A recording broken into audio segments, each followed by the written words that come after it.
This is the owl border. It's freezing cold here today. Absolutely freezing. But I thought I'd come out and show you a little bit of this. There's the bronze owl, so it's 10 foot there. And these are telegraph poles. I kind of do a lot of these. And I went to town on this garden with them. The owl sat up at least 10 foot up there. That's a bronze owl that I bought at one of the famous flower shows. I think it was Hampton Court. And I absolutely love it. It's bronze cast, made by an artist, and it sits watch over the garden and it faces up towards the house. Now this border here is a work in progress still, as are they all really. But this one I was working on just before, was it the weekend? I think it was just after the weekend. I wanted to get stuck into it. I've got quite a lot of borders to do in this garden, but I like this one. This was one of the first borders that I got to town on, but it was already in production. And it had lots and lots of shrubs in it. Now it's got some shrubs in here, but you can't see them. They're just little sticky little things at the back there at the minute. A lot of grasses in here, as you'd expect. There's a little aster, Azro Muzraki, I think it's called. That one down there. That's that one, and that looks really good. I've got eupatoriums. I've got rudbeckias. This eupatorium is the one I call Skinny Mini. If you can see it, it's just the silhouette of its skeleton, but it's still looking good, so don't get rid of these sort of things. This one here, that's a rudbeckia. That's looking really good. And then we've got the grasses, more grasses, the erysimum. But basically we've got a bit of a mixed border going on here. Now, I tend to do this, and it's still in production at the moment. I've not really settled on how it's going to look. It sits next to the shack, which I won't go too much into detail at the moment. But it has many different types of plant in there, but they all do complement each other, and that's what I'm looking for. I've got some plants in here that are massive. There's let's have a look, see if I can pick any others out.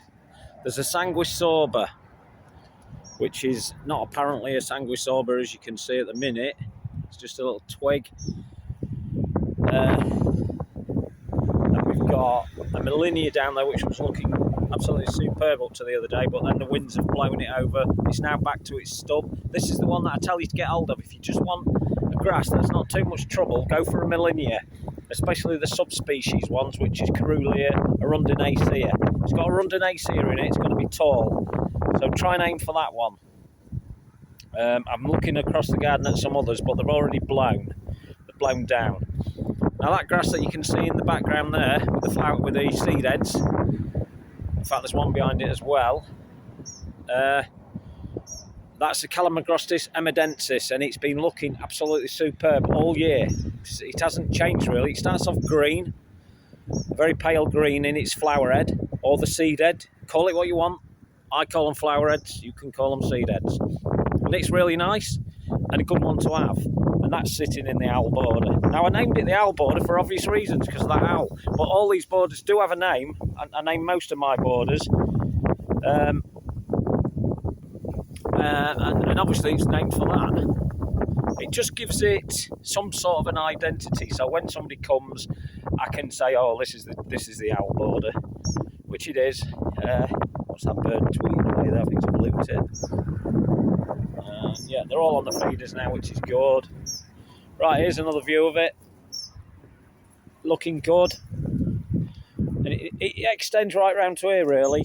And then we've got Catinus, and I believe it to be Royal, Burgundy Royal, or whichever one. And then we've got another tallish one there, which is Berberis, purple Berberis. And then plants in here that aren't really up at the moment, that are all in their winter slumber. Looking good. So there's my shadow. Some little dance, a little jig. I'm only doing that because I'm freezing. And then I've introduced these telegraph poles again now. Telegraph poles are on the boardwalk there that you can see.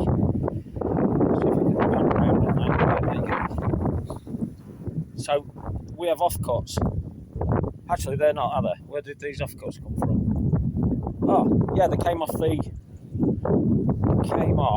I've got this new toy I'm playing with. It's called a gimbal. So I'm all over the place at the minute. It came off the tops of some of the other stuff I've been doing in the garden. In fact, some of them are off the tops of these ones here.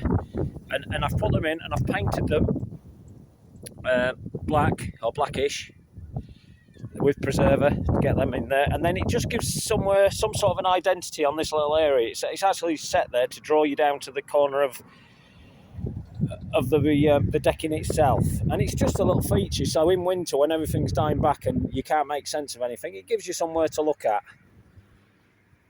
But on the bigger telegraph poles, I've put these chains. Now these are rusty old chains. I've done this in 2 previous gardens. I actually attach these to the poles, and it's kind of me saying that I'm chained to the garden, but I love it. I'm not bothered anyway.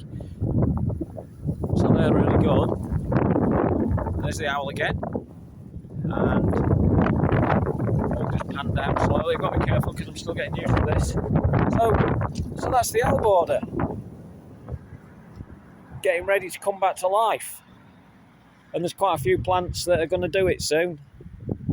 They're all going to be there. I'm looking forward to this one. Still work to do in it. This side, let's have a look. To the left there's still all that to work over yet. I've not done anything with that little section. Still full of weeds.